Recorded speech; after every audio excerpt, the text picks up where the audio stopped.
Halo semuanya, perkenalkan kami dari kelompok 9, kami akan menjelaskan proyek UAS Statistika Dasar. Anggota-anggota kami terdiri dari Salwa, kedua Septia, 3 Zidan, dan keempat Anabel. Baik, di sini saya akan menjelaskan statistika deskriptif dimulai dari karakteristik petani. Nah, yang pertama itu adalah variabel umur. Dari 30 responden memiliki umur yang variatif. Umur petani padi yang paling banyak adalah berumur 45 tahun sebanyak 4 orang. Umur petani padi yang paling muda adalah berumur 35 tahun. Sedangkan umur petani padi yang paling tua adalah berumur 62 tahun. Nah, rata-rata umur petani padi ini adalah berumur 47 tahun. Yang kedua, variabel jenis kelamin. Pertanyaan ini terdapat dua pilihan. Satu adalah pria dan dua adalah wanita. Nah, dari 30 responden memilih pilihan satu pria. Nah, sehingga dapat disimpulkan bahwa mayoritas petani padi dari Sukabumi, Tasikmalaya, dan Bekasi itu mayoritas pria. Nah, yang ketiga, variabel status dalam keluarga. Nah, untuk pertanyaan ini itu terdapat tiga pilihan. Satu suami, dua istri, tiga anak. Nah, dari 30 responden ini memilih pilihan satu yaitu adalah suami. Yang artinya dapat disimpulkan bahwa mayoritas petani padi berstatus suami dalam keluarganya. Variabel selanjutnya itu adalah tingkat pendidikan formal. Nah, dari pertanyaan ini terdapat 5 pilihan. Yang pertama, 1 pilihan tidak tamat, 2 SD, 3 SMP, 4 SMU, 5 sarjana. Nah, jawabannya ini cukup bervariatif ya dari 30 responden. Terdapat sebanyak 12 petani merupakan lulusan SMP, 9 petani padi merupakan lulusan SMU, 8 petani merupakan lulusan SD, dan satu petani tidak tamat sekolah. Selanjutnya itu variabel pendidikan non formal. Nah, untuk pertanyaan ini dibagi menjadi dua pertanyaan. Yang pertama itu adalah penyuluhan perbenihan. Nah, pertanyaan ini tuh dibagi menjadi 5 pilihan. 1 tidak pernah, 2 pernah 1 kali, 3 pernah beberapa kali atau sering, 4 sangat sering, 5 lain-lain. Nah, dari 30 responden ini jawabannya juga bervariatif. Nah, 14 petani pernah 1 kali mendapatkan penyuluhan perbenihan. 10 petani padi pernah mendapatkan penyuluhan perbenihan. 6 petani pernah beberapa kali mendapatkan penyuluhan perbenihan. Nah, selanjutnya itu ke pelatihan perbenihan. Pertanyaan keduanya ya. Pertanyaan ini juga sama dibagi menjadi 5 pilihan. Nah, 16 petani padi pernah 1 kali mendapatkan pelatihan perbenihan. 13 petani tidak pernah mendapatkan pelatihan perbenihan dan 1 petani sangat sering mendapatkan pelatihan perbenihan. Selanjutnya itu status kepemilikan lahan. Nah, pertanyaan ini tuh memiliki 5 pilihan. 1 milik, 2 sewa, 3 garap, 4 bengkok, dan 5 gadai. Nah, dari 30 responden ini jawaban dari para petani ini variatif ya. Nah, 16 petani, status kepemilikan lahannya itu milik sendiri. Nah, 13 petani padi itu status kepemilikan lahannya itu adalah sebagian lahan milik sendiri dan sebagian lahan adalah lahan sewa, serta satu petani padi status kepemilikan lahannya adalah sewa. Oke, selanjutnya itu adalah variabel untuk input produksi. Nah, dari yang pertama itu adalah harga sewa lahan. Nah, dari 300 responden ini harga sewa lahan yang paling kecil itu sebesar Rp400.000, sedangkan harga sewa lahan terbesar adalah Rp12 juta per hektar.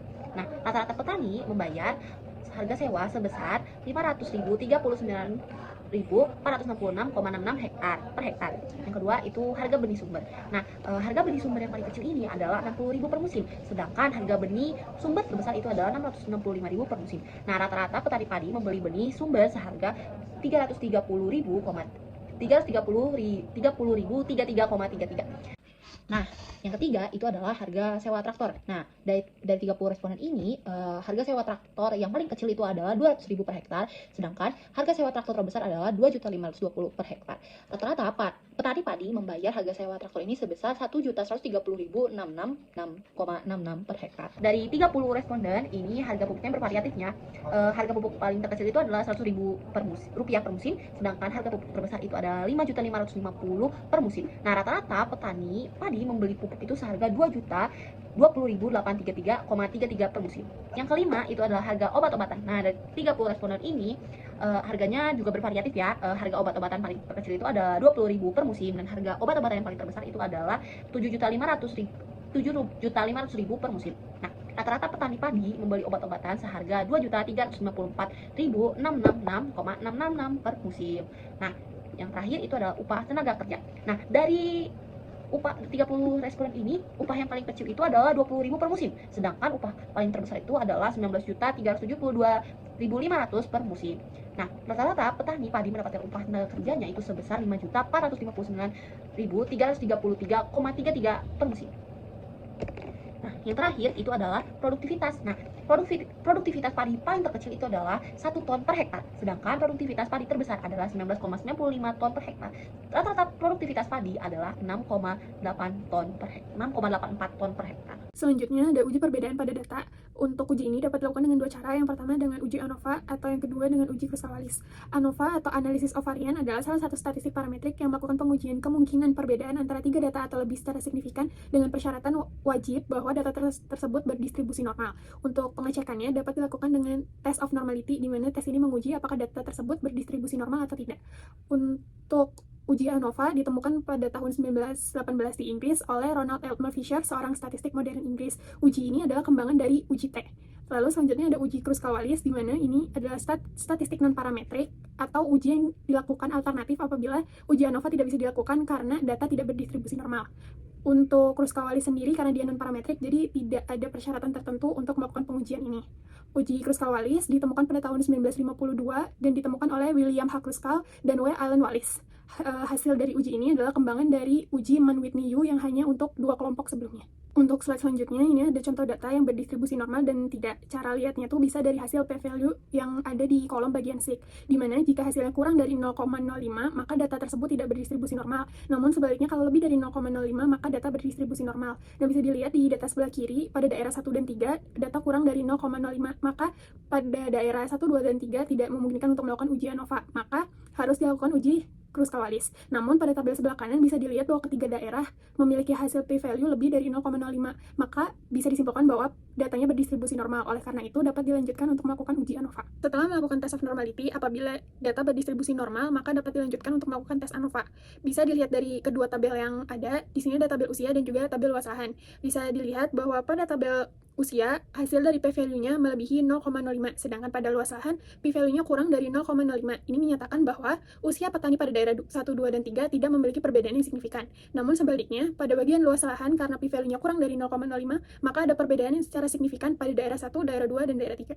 Selanjutnya, untuk uji terakhir, apabila data berdistribusi tidak normal, uji alternatifnya dapat melakukan uji Kruskal-Wallis. Bisa dilihat dari tabel yang ada bahwa hasil p-value atau bisa dilihat pada tabel asumsi kurang dari 0,05, maka kesimpulannya pada daerah 1, daerah 2, dan daerah 3 memiliki perbedaan yang signifikan. Namun apabila ada tabel lain yang p-value-nya lebih dari 0,05, maka tabel tersebut tidak memiliki perbedaan yang signifikan. Terakhir, dari kedua uji pada 10 variabel yang ada pada data yang telah diberikan, dapat disimpulkan bahwa ada 9 variabel, yakni pada bagian pengalaman petani, luas lahan, harga sewa lahan, harga pupuk, harga benih, lalu ada harga obat-obatan, upah tenaga kerja, dan tingkat produktivitas petani pada daerah 1, 2, dan 3 memiliki perbedaan yang signifikan. Hanya terdapat satu variabel, yaitu usia para petani di daerah 1, 2, dan 3 yang tidak memiliki perbedaan yang signifikan.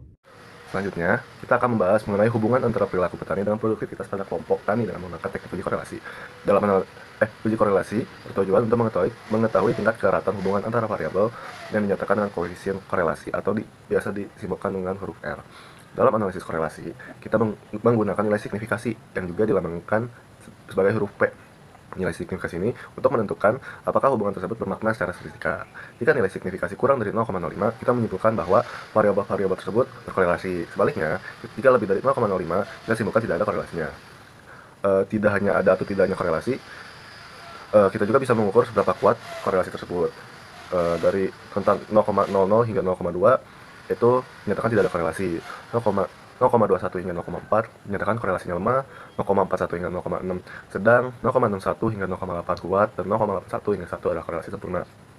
Selanjutnya, kita beralih ke hasil analisis korelasi antara karakteristik petani dan harga input pertanian terhadap produktivitas hasil panen pada kelompok tani.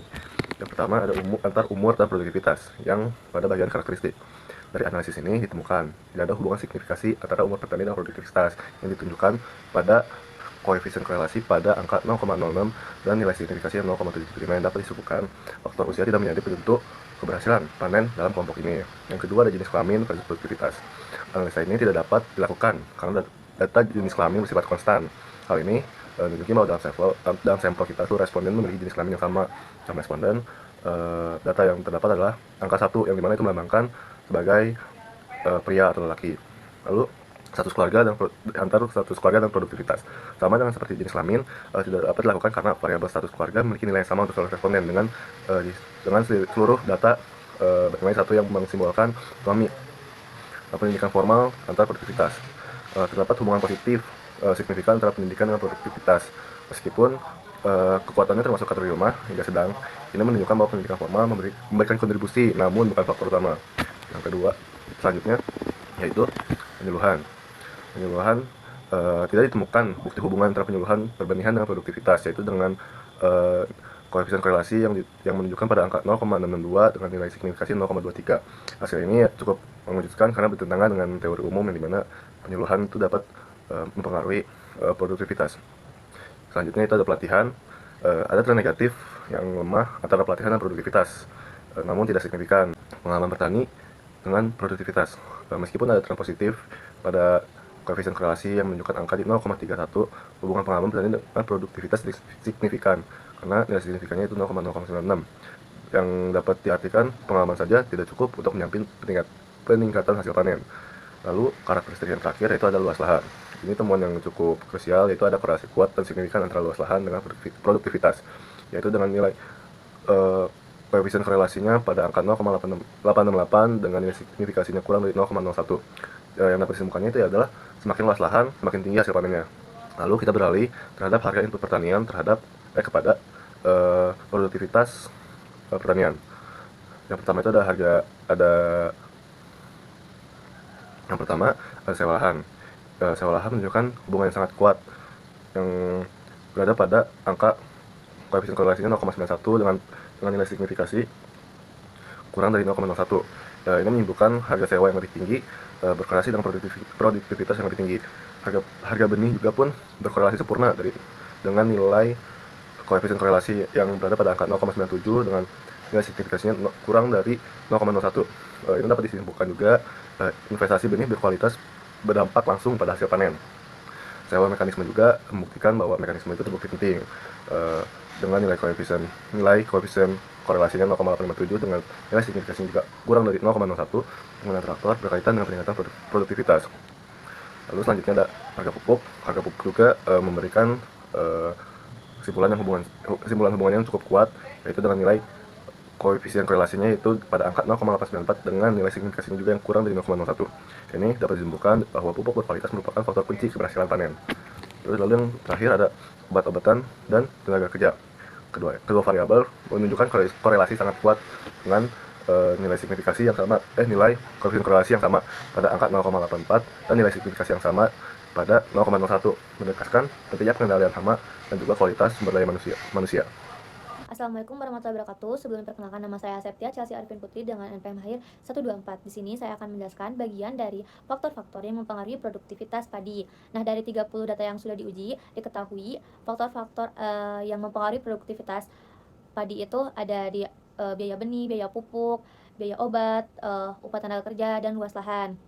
Adapun variabel yang diuji itu produktivitas panen sebagai variabel dependen dan biaya pupuk, biaya benih, biaya obat, luas lahan, upah tenaga kerja itu sebagai variabel independen. Di sini digunakan uji regresi. Sebelumnya apa itu uji regresi? Uji regresi adalah metode statistika yang menganalisis hubungan antara satu variabel dependen dengan satu atau lebih variabel independen.